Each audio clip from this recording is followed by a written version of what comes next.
फूलों में बदल गया और आर्ष को नुकसान पहुंचाने से पहले जमीन पर गिर गया। और यह उस शाम के अनुभवों के माध्यम से है कि उन्होंने मन की पूरी तरह से जागृत स्थिति हासिल की और बुद्ध बन गए। यहाँ भी बुद्ध का जीवन हमें दिखाता है कि अभ्यास कैसे किया जाता है। आमतौर पर हम उन चीजों को दूर करने की कोशिश करते हैं जिन्हें हम पसंद नहीं करते हैं, उन चीजों को अपनी ओर खींचते हैं जिन्हें हम पसंद करते हैं, और उन चीजों को अनदेखा करते हैं जिनकी हम ज्यादा परवाह नहीं करते हैं। न केवल भौतिक चीजें, आध्यात्मिक मामले भी। हम शांति महसूस करना चाहते हैं। हम नहीं चाहते कि हमारी ध्यान की स्थिति उन अजीब विचारों से परेशान हो। हम आंदोलन और नीरसता से छुटकारा पाना पसंद करेंगे, लेकिन हम नहीं कर सकते।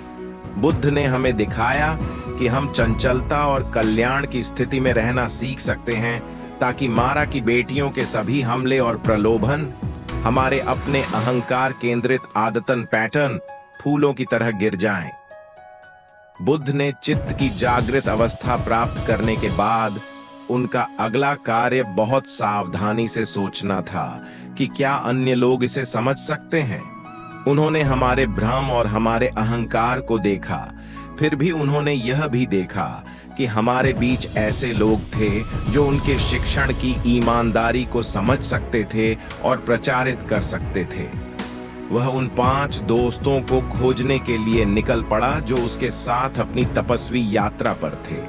वे तब अलग हो गए थे जब सिद्धार्थ ने अभ्यास के कम चरम तरीके की तलाश करने का फैसला किया था। उसने उन्हें एक उपवन में एक साथ बैठे हुए पाया। उन्होंने उसे दूर से पहचाना और उसे अनदेखा करना चाहते थे, क्योंकि उनके दिमाग के लिए अस्वीकार्य रूप से उसने तपस्वी मार्ग को त्याग दिया था। लेकिन जैसे ही वह धीरे धीरे और मन लगाकर उनकी ओर बढ़ा, उन्होंने देखा कि उसके बारे में एक अद्भुत चमक थी। उनकी उपस्थिति इतनी उज्जवल थी कि वे उनका स्वागत किए बिना नहीं रह सके।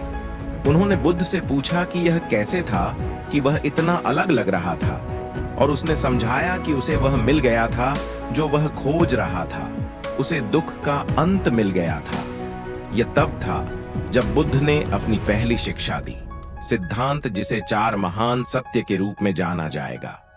बुद्ध ने उसके बाद 45 वर्षों तक शिक्षा दी, मन से काम करने के बारे में कई निर्देश दिए। अपने जीवन के अंत में उन्होंने अपने शिष्यों को अपने चारों ओर इकट्ठा किया, और उनकी अंतिम शिक्षा थी, परिश्रम के साथ अपने स्वयं के एहसास और मुक्ति की दिशा में काम करें।